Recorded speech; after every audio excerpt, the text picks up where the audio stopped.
Cerita dimulai di suatu siang yang mendung, saat seorang gadis cantik bernama Senja yang baru pulang sekolah menunggu angkutan untuk pulang.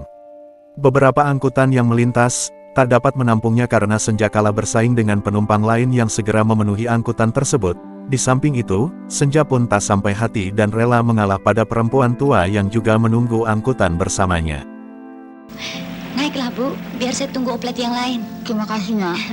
Sementara itu tak jauh dari tempat Senja berdiri, terlihat seorang pemuda tampan duduk di dalam mobil mewah sambil tersenyum memperhatikan Senja.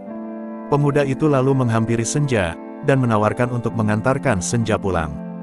Senja yang belum mengenal pemuda itu tentu saja menolak tawaran tersebut, namun pemuda itu tak mau menyerah dan terus memaksa agar Senja mau menerima tawarannya. Hingga saat Senja berlalu dengan angkutan yang melintas di hadapannya, pemuda itu mengikuti Senja dan meninggalkan mobilnya. Ya, mobilmu. Nanti aku ambil, sepulang dari rumahmu. Pemuda yang lalu mengenalkan diri bernama Halilintar itu, mengikuti Senja sampai ke rumahnya yang sederhana. Senja yang yatim piatu, tinggal bersama pamannya bernama Pak Alam, juga Mirna, seorang gadis yang juga yatim piatu dan bisu. Saat Pak Alam tahu siapa ayah Halilintar, Pak Alam mengaku saat Halilintar kecil dulu, dirinya pernah bekerja pada ayah Halilintar, Raden Mas Sukarno, seorang jutawan kaya raya yang mempunyai 13 perusahaan. Singkat cerita, setelah meresmikan hubungan mereka dalam sebuah pesta pernikahan yang super mewah, tiba saat Senja melahirkan bayi pertamanya. Bayi yang ditunggu dan tentu saja akan disambut dengan sukacita oleh keluarga Raden Mas Sukarno.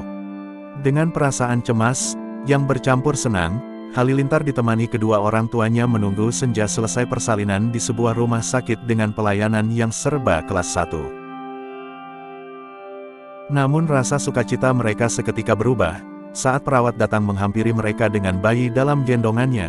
Perawat itu memberitahukan kondisi bayi mungil tersebut yang membuat Halilintar dan kedua orang tuanya terkejut sekaligus sedih menerimanya.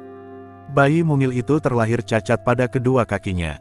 Setelahnya perawat dengan perlahan menutup kembali selimut itu, dan membawa sang bayi meninggalkan ketiga manusia yang dalam waktu sedetik saja sudah kehilangan sukacita yang mereka timbun sejak beberapa bulan lalu, saat tahu Senja akan memberikan satu keluarga baru di rumah Raden Mas Sukarno. Demi martabat, dan untuk menghindar dari gunjingan orang lain, aku kira sebaiknya dari sekarang, sebelum orang-orang lain tahu, usahakanlah mencari orang yang bisa dipercaya, membuang anak itu. Membuang anak itu? Ya, kita buang anak itu. Merasa cacat fisik pada cucunya tersebut akan mendatangkan aib, Raden Mas Sukarno memutuskan untuk membuang bayi yang baru lahir itu. Namun Halilintar dan ibunya menolak keputusan tersebut, dan mengusulkan untuk berkonsultasi dengan dokter, dengan harapan ada yang bisa diperbuat dokter untuk memperbaiki kaki cucunya. Namun setelah mendengar pernyataan dokter yang mengatakan kalau kaki bayi tersebut tidak bisa diperbaiki, Raden Mas Sukarno menjadi sangat kecewa. Konstruksi tulangnya sudah terlalu jauh dari bayi normal. Kalaupun Tuan mampu membawa dia ke luar negeri, ke rumah sakit yang paling modern sekalipun, saya percaya mereka tidak akan bisa berbuat apa-apa. Tak ingin kerabat dan koleganya datang menjenguk Senja, lalu mengetahui kondisi fisik yang dimiliki cucunya. Raden Mas Sukarno kemudian memutuskan agar sebisa mungkin Senja secepatnya dibawa pulang.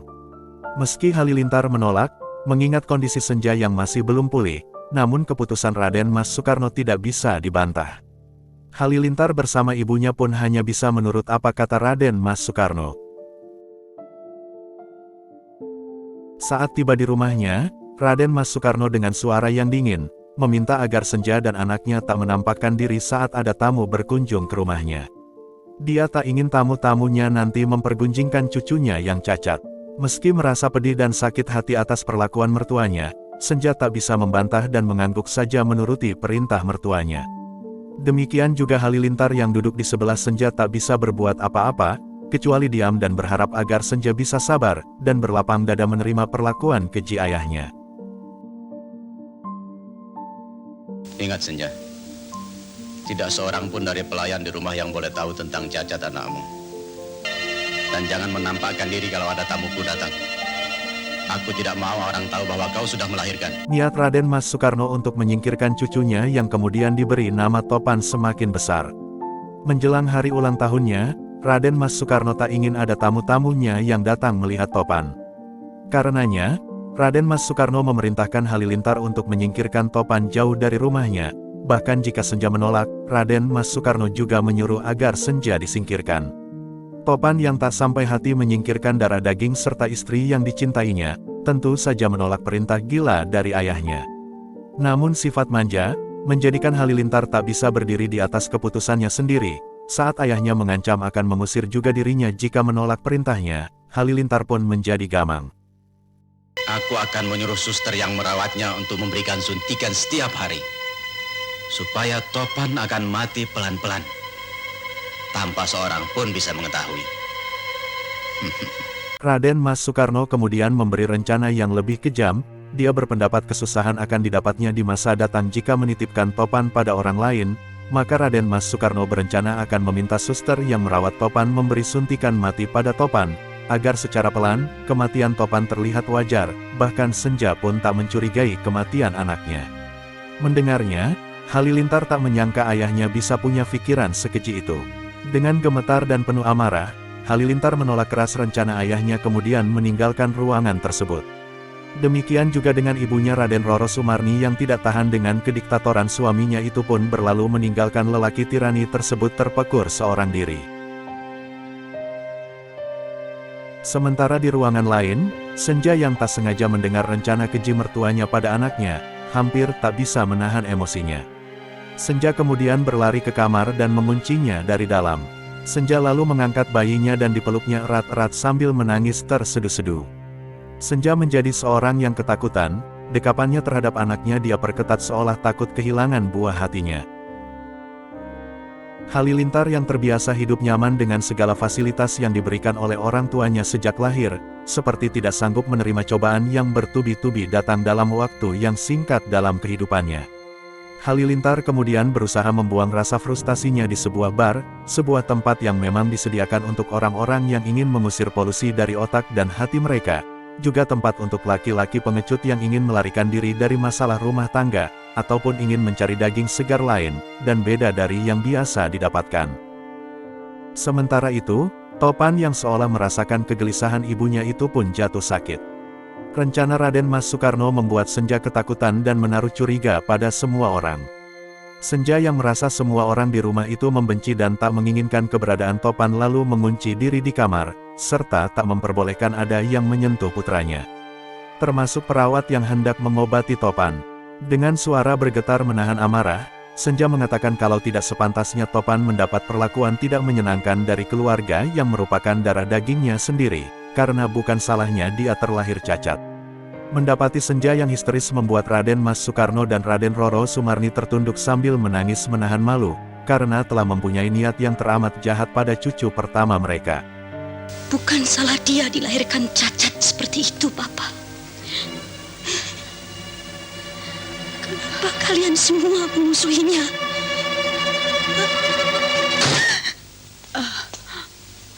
Saat Halilintar pulang dalam keadaan mabuk, ayah dan ibunya lalu meminta Halilintar untuk membujuk istrinya, agar Topan yang sedang sakit segera mendapat pengobatan. Halilintar lalu mendobrak pintu kamar yang terkunci, dan menerobos masuk. Namun, tak ada Senja juga anaknya di dalam kamar, hanya sebuah pesan yang ditulis Senja di atas kaca, mengatakan kalau dirinya pergi membawa Topan demi menyelamatkannya dari rencana jahat ayah mertuanya. Hal tersebut membuat Halilintar sedih sekaligus marah terhadap ayahnya yang dianggap sebagai penyebab istri dan anaknya pergi dari rumah itu. Senja pergi tanpa membawa secuil pun harta yang diberikan keluarganya. Halilintar merasa menyesal tak dapat berbuat lebih untuk membela Senja dan Topan yang setiap hari mendapat sikap permusuhan dari ayahnya. Papa telah menghancurkan semuanya. Senja pergi tanpa membawa sepotong pun pemberian kalian. 6 tahun berlalu sejak Senja pergi membawa Topan meninggalkan kediaman Raden Mas Soekarno. Bersama Topan yang kini sudah tumbuh menjadi kanak-kanak yang tampan, Senja tinggal jauh di pelosok desa. Untuk memenuhi kebutuhan hidupnya, Senja berkebun dan beternak unggas. Setiap kali melihat ibunya yang letih mengurus segala sesuatu untuk keperluan dirinya berdua, membuat Topan selalu teringat dan menanyakan keberadaan ayah dan keluarganya yang lain. Namun Senja selalu menjawab, kalau ayah Topan yang berprofesi sebagai pelaut sudah hilang saat kapalnya karam, dan Senja juga mengatakan agar Topan harus bisa mandiri dan tak usah mengharap uluran dari keluarga lain yang belum tentu akan dengan sukarela mau membantu mereka. Papamu sudah tenggelam. Jadi lebih baik anggap saja dia hilang. Kita bisa berdiri di atas kaki kita sendiri, Topan. Kita tidak perlu menunggu-nunggu siapapun yang datang menengok atau menolong kita. Kondisi Topan yang cacat, membuatnya tak bisa diterima di sekolah biasa, meski Topan sangat menginginkannya. Karenanya Senja mengajarkan Topan membaca dan berhitung, serta semua ilmu pengetahuan yang dulu dia dapatkan di sekolah. Senja bertekad dan berharap dalam keterbatasannya, Topan bisa tumbuh menjadi anak yang kuat dan pintar, tidak kalah dengan anak-anak lain yang bisa mengenyam pendidikan formal. Kita harus pandai, Topan. Manusia dihargai karena isi di dalam kepalanya. Kepandaiannya, kau harus pandai, Topan. Cacat tubuh bukanlah penghalang bagi seseorang untuk menjadi besar. Keinginan yang besar untuk bersekolah seperti anak-anak lain, serta jiwa kanak-kanaknya yang serba penasaran dan ingin tahu, membuat Topan setiap hari dengan merangkak mendatangi sekolah umum yang tak jauh dari rumahnya. Dari luar kelas, secara diam-diam Topan mengamati serta mengikuti pelajaran yang diberikan seorang guru cantik bernama Bu Leni. Saat Bu Leni memberikan sebuah pertanyaan yang tak dapat dijawab oleh urit-uritnya, secara spontan dan tanpa sadar, Topan terpancing menjawab lantang pertanyaan yang sangat dikuasai olehnya. Jawaban Topan yang tiba-tiba itu, tentu saja membuat Bu Leni terkejut, lalu melangkah menghampiri Topan, dengan ramah. Bu Leni kemudian memberi pertanyaan lain pada Topan. Yang membuat Bu Leni takjub, meski masih sangat anak-anak namun dengan mudah Topan berhasil menjawab setiap pertanyaan sulit yang seharusnya dikuasai oleh anak berusia jauh di atasnya. Bu Leni yang penasaran kemudian menanyakan siapa yang selama ini mengajarkan Topan, yang dijawab oleh Topan kalau ibunya lah yang mengajarinya selama ini. Bu Leni lalu bertekad agar kecerdasan Topan yang di atas rata-rata itu tak menjadi sia-sia. Namun mengingat tak tersedianya sekolah khusus untuk disabilitas di desa tersebut, Bu Leni berjanji akan mengusahakan Topan bisa bersekolah di tempat dirinya mengajar. Bu Leni akan meminta pihak sekolah memberi pengecualian untuk anak difabel namun berotak cerdas seperti Topan. Siapa yang mengajarmu? Mama, tapi kata Mama, anak cacat tidak terima di sekolah umum.